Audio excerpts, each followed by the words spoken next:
നമസ്കാരം. മലയാളി വാർത്ത ഇൻസൈഡിലേക്ക് സ്വാഗതം. ലോകം ഞെട്ടലോടുകൂടി ആ വാർത്ത അങ്ങനെ കേൾക്കുകയാണ്. അമേരിക്കയുടെ സർജിക്കൽ സ്ട്രൈക്ക് അങ്ങനെ തുടരുമ്പോൾ ഇറാൻ അക്ഷരാർത്ഥത്തിൽ വിറച്ചു നിൽക്കുകയാണ്. സ്വപ്നത്തിൽ പോലും കരുതിയിട്ടുണ്ടാവില്ല അമേരിക്കയുടെ ഭാഗത്തു നിന്നും ഇത്തരമൊരു അറ്റാക്ക് ഇറാനിലേക്ക് ഉണ്ടാകുമെന്നും, അതും 3 ആണവ കേന്ദ്രങ്ങളെ ലക്ഷ്യമിട്ട് അമേരിക്കയുടെ ഭാഗത്തു നിന്നും ഇത്തരത്തിലുള്ള പ്രിസൈസ്ഡ് അറ്റാക്ക് ഉണ്ടാകുമെന്ന സ്വപ്നത്തിൽ പോലും സത്യത്തിൽ ഇറാൻ വിചാരിച്ചിട്ടുണ്ടാകില്ല. പക്ഷേ ഇറാന്റെ കോൺക്രീറ്റ് ബീമുകളും കോൺക്രീറ്റ് സുരക്ഷാ കോട്ടകളും ഒക്കെ തന്നെ തകർത്തെറിഞ്ഞുകൊണ്ടാണ് അമേരിക്കയുടെ അറ്റാക്ക് നടന്നിരിക്കുന്നത്. ഇറാനിലെ അമേരിക്കൻ ബോംബ് ആക്രമണത്തിന് അടിസ്ഥാന സാഹചര്യം ഒരുക്കിയത് ഇസ്രായേൽ തന്നെയാണെന്നുള്ള വ്യക്തമായ വിവരം പുറത്തു വരുമ്പോൾ ഇറാൻ സമയം പുലർച്ചെ 2:30 അമേരിക്കയുടെ ആക്രമണം നടന്നത്. ഇന്ത്യ പാകിസ്ഥാനിൽ അടിച്ച പോലെ അതേ രീതിയിൽ ഇന്ത്യൻ മോഡൽ ആക്രമണം തന്നെയാണ് അമേരിക്ക ഇവിടെ തിരഞ്ഞെടുത്തിരിക്കുന്നത്. അതേ രീതിയിൽ ഇറാനെ അടിച്ചിരിക്കുന്നു. ഖമനേയി ഒക്കെ തന്നെ പൂണ്ടുറങ്ങുമ്പോഴാണ് ഇവിടെ ആണവ കോട്ടകൾ പൂർണ്ണമായും അമേരിക്ക തകർക്കാനുള്ള നീക്കങ്ങൾ നടത്തിക്കൊണ്ടിരിക്കുന്നത്. 3 ആണവ കേന്ദ്രങ്ങളിൽ ഏതാണ്ട് ഒരേ സമയം നടത്തുന്ന അറ്റാക്ക്. ഇന്ത്യൻ സമയം പുലർച്ചെ 4 മണിയായിരുന്നു. അപ്പോൾ അമേരിക്കയിൽ വൈകിട്ട് 6 മണിയും. എല്ലാം അമേരിക്കൻ പ്രസിഡന്റ് ട്രംപ് നേരിട്ട് വിലയിരുത്തുകയും ചെയ്തു. ഇപ്പോഴത്തെ അറ്റാക്കുകൾക്ക് ശേഷം ലോകത്തെ അഭിസംബോധന ചെയ്ത ട്രംപ് രംഗത്തെത്തിയിട്ടുണ്ട്. ഞങ്ങളുടെ ലക്ഷ്യം ഇറാന്റെ ആണവ കേന്ദ്രങ്ങൾ മാത്രമാണെന്നും അതിൽ ഞങ്ങൾ വിജയം കണ്ടിരിക്കുന്നു എന്നുമാണ് ഇപ്പോൾ ലോകത്തോട് അഭിസംബോധന ചെയ്യുമ്പോൾ ട്രംപ് പറയുന്നത്. ഇറാന്റെ തെക്കൻ മേഖലയിലായിരുന്നു ഇസ്രായേലിന്റെ ആക്രമണം കഴിഞ്ഞ ദിവസം നടന്നത്. ഫോർഡോ ആണവ കേന്ദ്രത്തിലേക്കുള്ള വ്യോമ വഴിയിലായിരുന്നു ഇത്.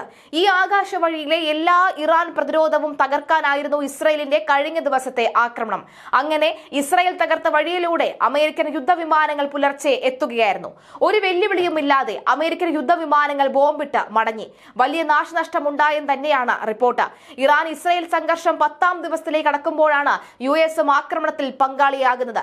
ഇപ്പോഴിതാ അമേരിക്കയെ തിരിച്ചടിച്ചിരിക്കുമെന്ന് ഇറാനും മുദ്ര കുത്തിയിരിക്കുകയാണ്. ഇറാൻ അങ്ങനെ പറഞ്ഞുകൊണ്ട് മാത്രം ഇരിക്കും, ഇവിടെ ഞങ്ങൾ തകർത്തുകൊണ്ട് മുന്നേറും എന്ന് അമേരിക്കയും വെല്ലുവിളിക്കുന്നു.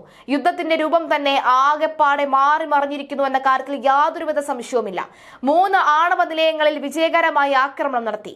നദാൻസ്, ഫോർഡോ, ഇസ്തഫാൻ എന്നീ ആണവ നിലയങ്ങളിലാണ് ആക്രമണം ശക്തമായി നടത്തിയത്. എല്ലാ വിമാനങ്ങളും ആക്രമണത്തിന് ശേഷം ഇറാന്റെ വ്യോമ പരിധിയിൽ നിന്ന് പുറത്തെത്തി. അമേരിക്കൻ സൈനികരെ അഭിനന്ദിക്കുന്നു. ലോകത്തിലെ മറ്റൊരു രാജ്യത്തിലെ സൈന്യത്തിനും ഇത് ചെയ്യാൻ കഴിയില്ല. ഇനി സമാധാനത്തിന്റെ സമയമാണെന്ന് ട്രംപ് സമൂഹമാധ്യമങ്ങളിൽ കുറിച്ചു. ഇറാന്റെ ആണവ നിലയങ്ങളെ ലക്ഷ്യമിട്ടാണ് ഇസ്രായേൽ 10 ദിവസം മുൻപ് ആക്രമണം തുടങ്ങിയത്. ഇറാൻ ആണവശേഷിയുള്ള രാജ്യമാകുന്നത് തടയാനായിരുന്നു ആക്രമണം. എന്നാൽ ഇത് പൂർണ്ണമായി വിജയിക്കാൻ കഴിഞ്ഞില്ല. ആണവ നിലയങ്ങൾക്ക് നാശം വരുത്താൻ മാത്രമേ ഇസ്രായേലിന് കഴിഞ്ഞുള്ളൂ. എന്നാൽ ഇന്ന് ഭൂമിക്കടിയിൽ ശക്തമായ കോൺക്രീറ്റ് പാളിക്കുള്ളിൽ സ്ഥിതി ചെയ്യുന്ന ആണവ നിലയങ്ങൾ നോക്കി തകർക്കാൻ അമേരിക്കയ്ക്ക് കഴിഞ്ഞുവെന്ന് തന്നെയാണ് വ്യക്തമാകുന്നത്. ബങ്കർ ബസ്റ്റർ ബോംബുകൾ ഇസ്രായേലിന്റെ പക്കൽ ഇല്ലായിരുന്നു. ഇത് കൈവശമുള്ള US ഇറാനിൽ ആക്രമണം നടത്തുകയായിരുന്നു. ഭൂമിയിലേക്ക് 60 മീറ്ററോളം തുളച്ചു കയറി ഉഗ്രസ്ഫോടനം നടത്താൻ കഴിയുന്ന ഈ ബോംബുകൾ വഹിക്കാൻ കഴിയുന്നത് B-2 സ്റ്റെൽത്ത് ബോംബറിനാണ്. അതിനാലാണ് ആക്രമണത്തിനായി ഈ പസഫിക്കിലെ ഗുവാം സേനാ കേന്ദ്രത്തിൽ നിന്ന് ഈ വിമാനങ്ങൾ പറന്നുയർന്നത്. നോർത്രോൺ ഗ്രമൽ കമ്പനിയാണ് B-2 വിമാനം നിർമ്മിച്ചിട്ടുള്ളത്.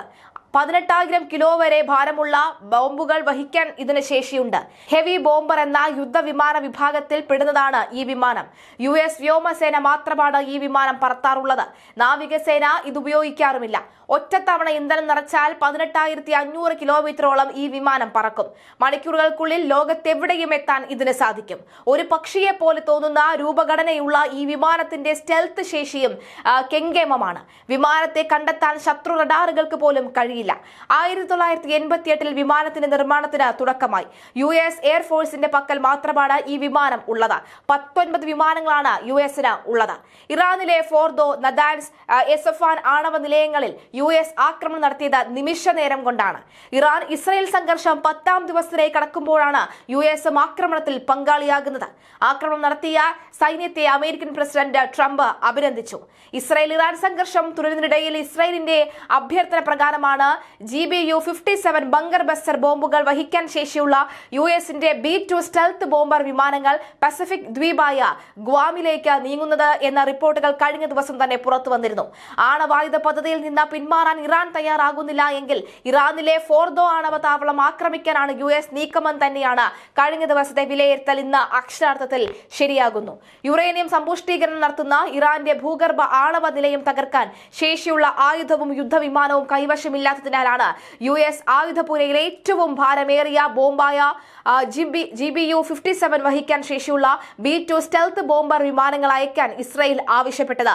ഇസ്രായേലിന്റെ ആവശ്യം അംഗീകരിക്കുകയായിരുന്നു അമേരിക്ക.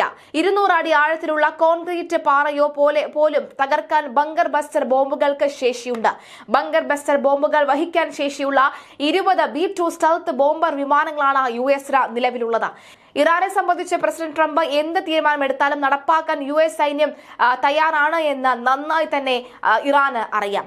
എന്തായാലും US പ്രതിരോധ സെക്രട്ടറി പീറ്റ് ഹെസെത്ത് വ്യക്തമാക്കിയിരുന്നു, ദിവസങ്ങൾക്കുള്ളിൽ ഈ ഗ്വാമിലേക്ക് B-2 സ്റ്റെൽത്ത് ബോംബറുകൾക്ക് നീങ്ങി തുടങ്ങുമെന്ന്. എന്നാൽ നീങ്ങി തുടങ്ങുക മാത്രമല്ല, ഇതേ ദ്വീപിൽ നിന്നുകൊണ്ട് ആ സ്റ്റെൽത്ത് വിമാനങ്ങൾ ഇറാന്റെ നെഞ്ചകം പിളർത്തുന്ന രീതിയിൽ അടി തുടങ്ങി എന്ന് തന്നെയാണ് മനസ്സിലാകുന്നത്.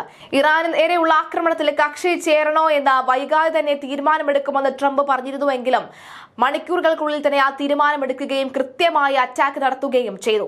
ആണവ പദ്ധതി സംബന്ധിച്ച കരാറിലെത്താൻ 2 ആഴ്ച സമയമാണ് ഇറാൻ ട്രംപ് നൽകിയിരുന്നത്. എന്നാൽ അതെല്ലാം തന്നെ തച്ചുടയ്ക്കുകയാണ് ഇറാൻ ഇസ്രായേൽ സംഘർഷം ചർച്ച ചെയ്യാൻ ഉടൻ ട്രംപ് അധ്യക്ഷതയിൽ ദേശീയ സുരക്ഷാ കൗൺസിൽ ചേരും. ഇറാനിലെ ആണവ കേന്ദ്രങ്ങൾ ആക്രമിച്ചതിന് പിന്നാലെ ശക്തമായി തിരിച്ചടി നൽകുമെന്ന് അറിയിച്ച ഇറാനും രംഗത്ത്. കനത്ത പ്രത്യാക്രമണം US നേരെ ഉണ്ടാകുമെന്ന് ഇറാൻ മുന്നറിയിപ്പ് നൽകി. മിഡിൽ ഈസ്റ്റിലെ അമേരിക്കൻ സൈനിക താവളങ്ങൾ ലക്ഷ്യമിട്ടുള്ള ആക്രമണങ്ങൾ ഉണ്ടാവുമെന്നും ഇറാൻ അറിയിച്ചു. ഇറാനിലെ 3 ആണവ കേന്ദ്രങ്ങളിൽ ആക്രമണം നടത്തിയതായി അമേരിക്ക അറിയിച്ചിട്ടുണ്ട്. അമേരിക്കൻ പ്രസിഡന്റ് ട്രംപ് എക്സിലൂടെയാണ് ഈ വിവരം പങ്കുവച്ചത്. ഫർദോ, നദാൻസ്, ഇസ്ഫഹാൻ തുടങ്ങിയ കേന്ദ്രങ്ങളിലാണ് ആക്രമണം നടത്തിയത്. ആക്രമണം പൂർത്തിയാക്കി അമേരിക്കൻ വിമാനങ്ങൾ മടങ്ങിയെന്നും ട്രംപ് വ്യക്തമാക്കുന്നു. ഇറാൻ ഇസ്രായേൽ സംഘർഷം തുടങ്ങിയ 10ാം നാളാണ് അമേരിക്ക നേരിട്ട് ആക്രമണം നടത്തിയിരിക്കുന്നത്. ഇറാന്റെ ഭാഗത്ത് എത്രത്തോളം നാശനഷ്ടങ്ങൾ ഉണ്ടായിട്ടുണ്ടെന്ന് ഇപ്പോൾ വ്യക്തമല്ല. ഉഗ്ര പ്രഹരശേഷിയുള്ള US വ്യോമസേന B-2 ബോംബർ വിമാനങ്ങൾ ഉപയോഗിച്ചാണ് അമേരിക്ക ഇറാനെ ആക്രമിച്ചിരിക്കുന്നത്. US നേരിട്ട് ഇടപെട്ടാൽ ഗുരുതര പ്രത്യാഘാതം ഉണ്ടാകുമെന്ന് ഇറാൻ മുന്നറിയിപ്പ് നൽകിയിരുന്നു. എന്നാൽ ആ മുന്നറിയിപ്പ് ഇപ്പോൾ എന്താകുമെന്ന് കണ്ടറിയണം. ഇതിന് പിന്നാലെയാണ് US ആക്രമണം നടത്തിയത്. US ആക്രമിക്കുമെന്ന് ഇറാൻ പറയുമ്പോൾ എന്തായിരിക്കും ഇറാന്റെ ആക്രമണമെന്ന് കണ്ടു തന്നെ അറിയണം.